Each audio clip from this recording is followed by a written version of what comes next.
السلام عليكم ورحمة الله تعالى وبركاته. مرحبا بجميع المشتركات اللي معايا ومرحبا بجدد اللي معايا. نتمنى ديروا لي ابوني اذا عجبتكم القناة وعجبكم المحتوى. انا اليوم عندي كوموند وهذه وصفة جديدة معكم. اليوم راح ندير لكم بقلاوة. اكيد النتيجة النهائية راح نشوفوها في الفيديو اللي مع لي كوموند الاخرين الكل مع لي جاتو. هنا نجيو للعجينة تاعنا. انا حطيت كيلو فرينه. انا استعملت الفرينه تاع ماما، درت لها 250 غرام تاع زبده ذايبه وبارده. بسست العجينه تاعي تخي بيان. نجي هنا نحط الملح، نحط لافاني، نحط عظمه، وهنا البنات حطيت كاس نشا، كاس صغير برك ماهوش كبير. ونجي نبل بالماء والماء زهر دائما. والناس اللي راهي تتبع فيا على بالهم بلي هذا هو الماء زهر اللي نستعمله، هذا هو احسن ماء زهر. تحط جوست شويه برك يمدقوا هايل. هذه لاباط تاعي غطيتها وحطيتها في الفريجيدار. انا هنا استعملتها بيوم قبل. هي لاباط تاعكم كل ما تريح كل ما تكون تعطيكم احسن نتيجه، خير وخير خلا.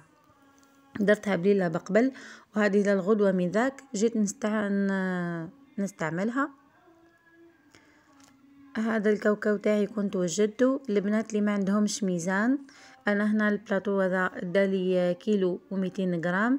نورمالمون الابعاد تاعو 34 على 31 نورمالمون، لا ما نسيتش. الناس اللي ما عندهاش ميزان شوفوا زي كيلو كيما هاك تحطوا الكاوكاو في البلاطو تاعكم، كاوكاو وحده قبل ما نحشو حتى نجوز توصلوا للتريه داك الاول تاع صباعكم. كي توصلوا لهكاك سيكوفي، هذاك هو الحشو تاعك من المليح. نزيد نعطيكم حاجه خلاف البلاطو اللي ما تعرفوش القيس تاعو كيفاه ديرو، تروحي ديريكتومون ديري الطول في العرض. النتيجه اللي تلقاو هذيك ديروها فرينه، ديروها كاوكاو وديروها عسل، تجيكم البقلاوه تاعكم هايله. انا هنايا راهو زلق من يدي الواحد طاسه السكر، لكن هاني عاودت ريقلتها. هنا نجيو لافاغس تاعنا. عندنا 3 كيلات كاوكاو بكيله تاع سكر. انا استعملت هنايا 6 بجوز. الكيلة تاعكم تكون ناقصة حوالي 2 أصابع كاك، لانه من بعد العسل والعسل هاو حلو. نجيو نحطو 2 ملاعق او ملعقة ونصف من لافاني. نحطو مبشور حبة ليمون. حطيت شوية من ليكستري تاع اللوز الحلو بما اني هنا استعملت كاوكاو. ونروح نجمع الخليط تاعي. هو ماهوش نجمعو جوست نرشو برك بالمزهر. درك تشوفوا كيفاه ماش راح نجمعوه لدرجه انه يولي عجينه، جوست شويه برك تحسوه باللي تشرب لكم كامل. هذه لافاغس راح نجدوها قبل ما نخدموا البقلاوه حوالي ساعه او ساعتين هكا باه السكر يتحلل. ونشوفوا اذا لافاغس تاعنا اصلا ناقصها زهر ولا لا كيما راكم تشوفوا.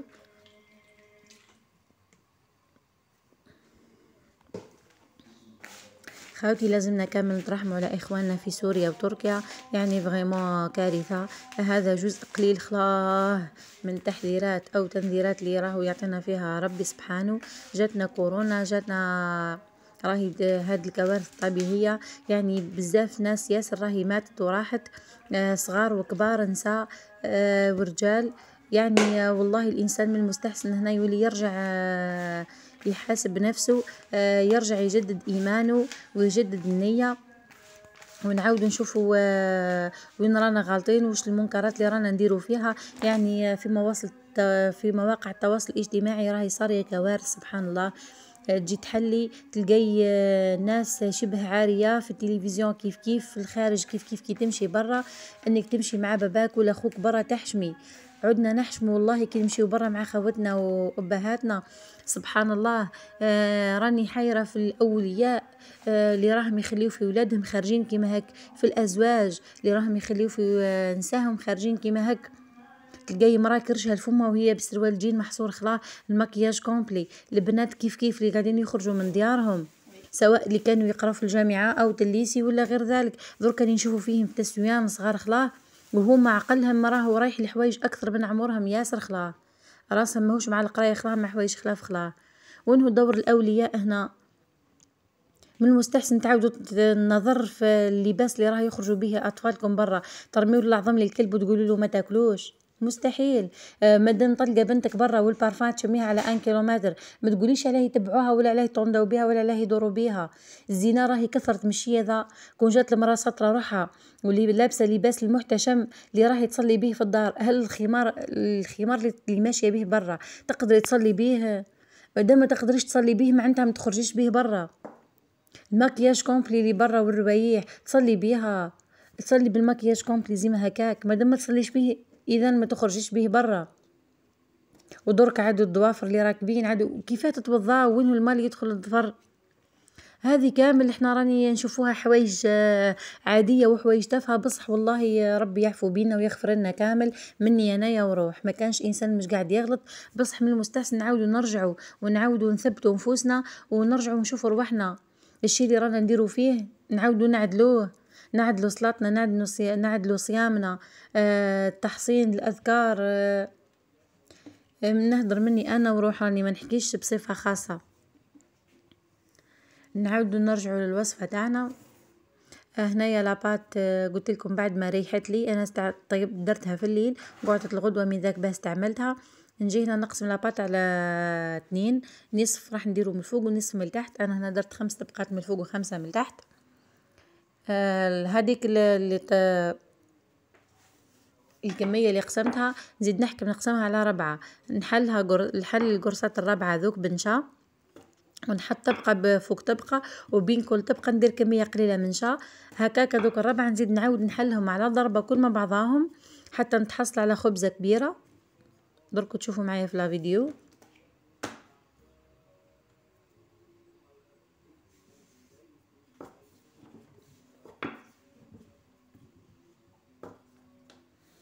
كما قلت نقولكم خواتاتي والله هذه ضربة الزلزال، يعني ربي يعفو بهم وربي يرحم موتاهم وربي يشفي جميع المصابين يا رب. راهم صغار خلاهم ساكنوا قبالك قاعدين يحكيوا معاهم مخلوعين. والله الانسان يعود يحاسب نفسه. رانا نرقدوا في الليل ونخافوا ما تدريش وش راح يكون في اي لحظة. كن فيكون، هاكي حية هاكي ما كانش. في أي لحظة الإنسان يحاسب نفسه ويراه ونديروا الخير خاصة في هاد الأشهر بعد ما عنده مقعد لنا رمضان رجب وشعبان، يعني راهم تحضير رمضان. نحضروا قلوبنا ونعاودوا نجدوا النية تاعنا ونصفيوا قلوبنا، لأنه رمضان ماهوش غير صيام على ماكلة وشراب، ماهوش غير صيام على ماكلة وشراب، خاصة من ناحية صلة الرحم. خاصة من ناحية ذي تلقاي الخو معادي خوه، الأخت معادية أختها، في العائلة بعد تلقايه ماهمش متفاهمين، عاد معظم الناس ما تقدرش مع بعضها، عاد كل واحد نفسي نفسي نداري ولادي مرتي فقط. يعني هذا شيء راهو كارثية، أنانية ياسر. ومن المستحسن تفقدوا الناس اللي ما عندهاش بالصدقة ولو بشيء قليل، ما نقص مال من صدقة ولو بحاجة قليلة خلا. مام أصحاب الدخل الضعيف ولا الناس اللي عندها نتفكروا الناس اللي ما عندهمش ولو بحاجة قليلة. احنا رانا ناكل ونشرب ونتغطاو، بصح كاينة ناس راهي بالشر، راهي لا غطاء لا ماكلة لا شراب. والناس ياسنا نعرفوهم كيما هك. يعني الجمعيات راهي ربي يبارك وما شاء الله راهم دايرين جهدهم، ماهوش كافي، هما مشوية وإحنا شوية نرجعوا للوصفة تاعنا. أنا هنايا قلت لكم بعد ما حليتها كاملة تبقى كبيرة كما شفتوا قسمتها شرائط، نروح نحلوهم بالماشينة في رقم 9. أنا الرقم الرقيق تاعي كامل هو رقم 9، كل واحد والماشينة تاعها. هنا البلاطو دهنتو هو الأول سحب الإدام، وبعد درت طبقة كما راكم تشوفوا، درت رشة تنشا ونعاود نزيد ندير طبقة دوزيام. هنا استعملت 5 من تحت و5 من الفوق. طبقات البنات نحطوا طبقة أفقيا وطبقة عموديا، وبين كل طبقة وطبقة نحطوا ليدام. أنا الليدام هنا استعملت 250 غرام تاع زبدة لابال أو صول أو كيما ديما لي جات جديدة هذه مليحة خلاص هاني درت بها العجينة. نحطوا معاها حوالي 4 ملاعق أو 5 تسمن، وحطيت قريب وحدة كاملة باطة تاع العجينة تاع عفوا الزبدة التوريق، خليتهم ذابوا مع بعضهم، خلطتهم تخيبيا وراني نستعمل فيهم. واللي ما عندهاش تستعمل شي اللي متوفر في الدار سواء زبدة أو سمن. أنا نحب ديما ندير خليط ما بين زبدة وسمن مارغرين توريق. هذه هنا راني ندير في الطبقة الثانية. شوفوا لاباط تالمون رقدت، راهي فغيمون هايله، نخدم ونكسل كيما نحب انا، ما لقيت فيها حتى اشكال خلاص.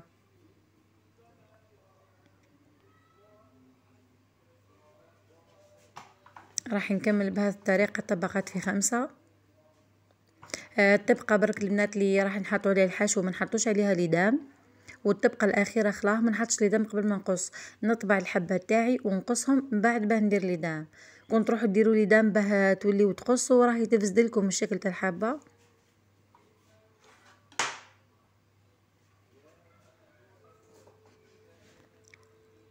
فوالا هنا ما كانش حتى حاجه النتشه راح تضيع.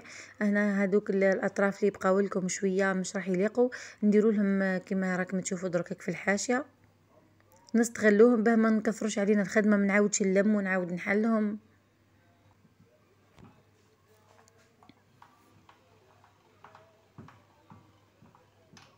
فوالا راني نحل في الماشينه دايما كيما قلت لكم في رقم 9.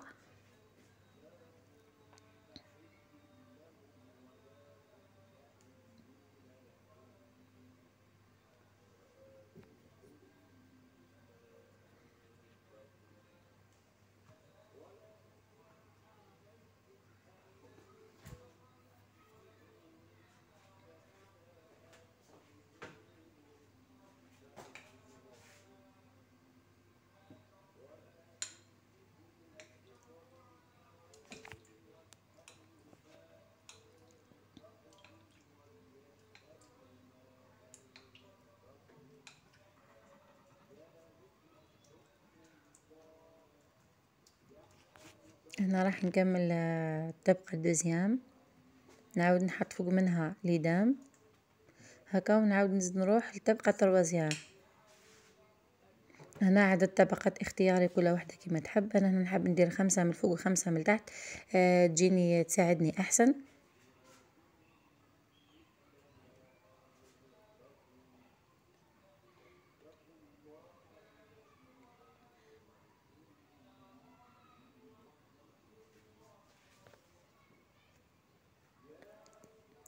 نرشها كامل بالليدام، نقيس العجينة كل.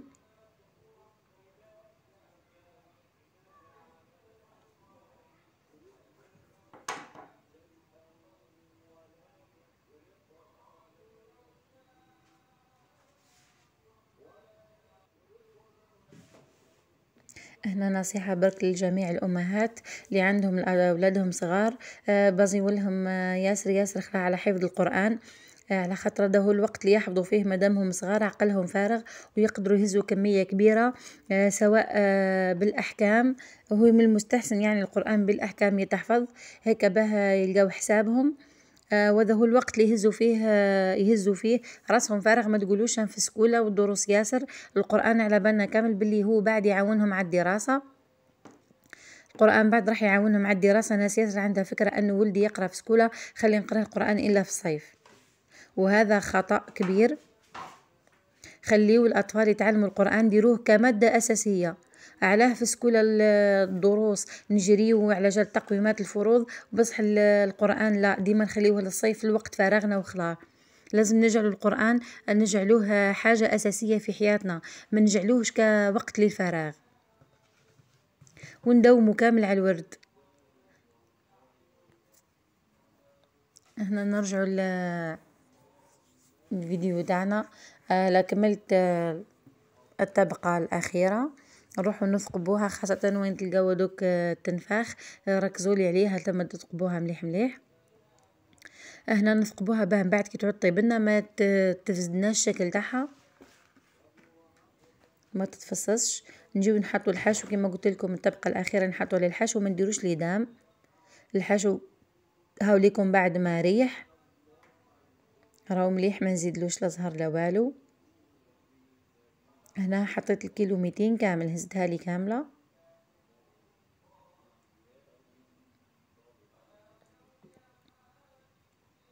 فوالا نعد الحشو في الحواشي كامل، نحاول اني نرجلو كامل بيدي، ما نديروش جهة عالية على جهة كما راكم تشوفوا.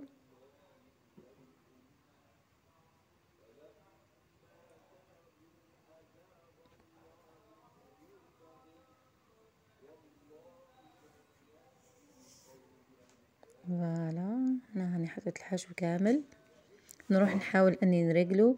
بعد ما نرجله كامل على السطح، نجيب ملعقة ندخلها في الإدام ونعاود نستوي السطح كامل، نخليه أرطب هيك باكي نولي نحط طبقات من الفوق يلصقوا كي طيب ما تتفصصناش، ما تتنحاش الجهة الفوقانية على تحت هنية. هذو نقاط دايما راني نمدوهم للناس المبتدئة، ما نحكيش على الناس اللي ما تخدم الحلويات. الناس المبتدئات اللي ما عندهاش نقاط كيما هك تصرى لهم اخطاء، ومن بعد ولك وعليها طارت لي وعلى هك وعلى هك من حوايج كيما هك، حوايج بسيطه خلاه وهي قادره دير لك ان بروبلام في الكاطو تاعك. فوالا هنا هاني رجلتها كامل.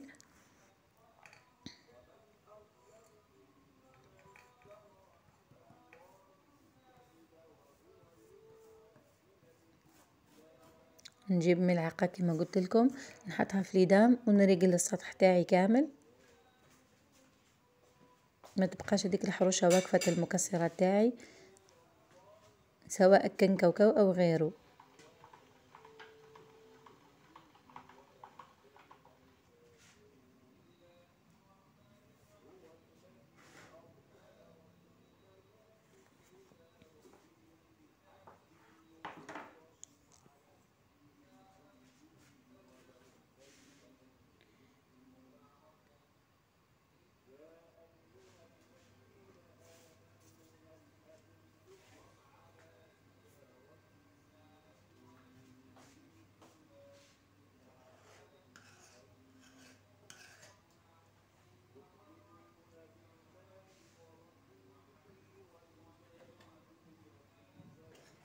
دوكا نروح نخدم الطبقات تاعي اللي من الفوق بنفس الطريقه اللي خدمت بها من تحت.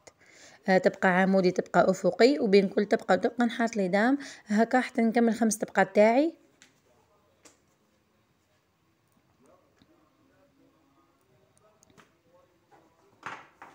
هذه الطبقه الاولى نكملها نحط ليدام، نزيد نرجع دوزيام نحط ليدام تروازيام وهكذا. هذه هنا بعد ما كملتها كامل، بعد ما نحيت الحواشي، البنات الناس اللي تحب تاكل الحاشيه ياسر تخليها، انا هنا نحيها كامل لانها كومون تاع الناس باه ما تتلمليش ياسر. انا مني واحده نحب ناكل حاشيه على الكعب اللي في النص المعدولين.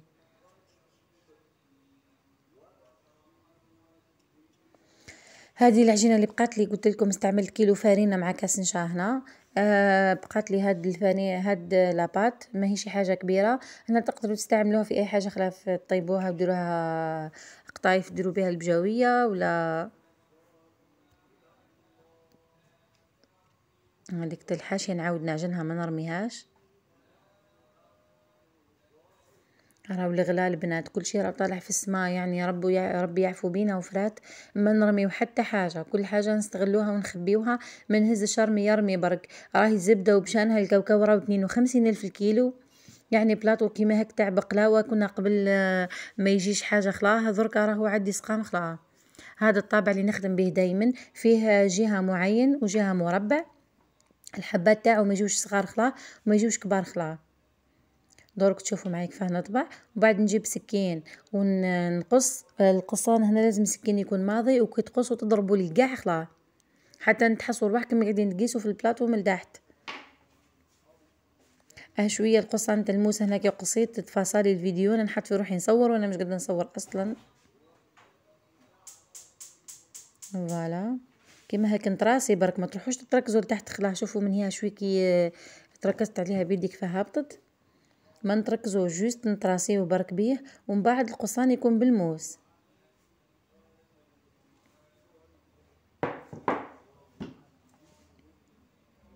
بعد ما نكملها كامل باه نحط ليدام الفوق، جامي تغلطوا تروحوا ديروا ليدام باه تجيو تطبعوا وتقصوا هكاك الورقه تاعك من فوق راح تفسد لكم خلاه والشكل ما يجيش خلاه مليح. هنا اللي تعود راح ديرها باللوزه من فوق ولا بالجوزه تحطها وما تخافش خلاه على الجوزه ما هيش راح تتحرق. مية انا هنا راح نديرها رويال، من بعد راح نلصقهم بالجلوكوز والعسل. هنا هاو ليدام تاعي جمد لي من البرد، نعاود نروح نشعل عليه النار. هذا الفيديو تقص لي البنات كما قلت لكم تاع كي قصيتها بالموس. هاي لكم بقلاوه بعد ما كملت قصيتها، نحط لها ليدام نخليها تروبوزي ساعه ونروح نشعل الفور تاعي 180 درجه، ناقص عليه ونخليه يسخن تري بيان. البلاطو هنا نحطو الفوق خلاه مانيش لي راح نرميها. هاي لكم البقلاوه تاعنا بعد ما طابت، شوفوا التوريق معايا كيفاه هايل، توريق مليح خلاه طلعت وطابت صفرة ماهيش لي حمرا ياسر. هنايا بعد ما طابت عسلتها، حطيت كيلو تاع عسل قد القيس الفرينه، حطيت كيلو تاع عسل. انا ديما نستعمل عسيلة المرجان. والسلام عليكم.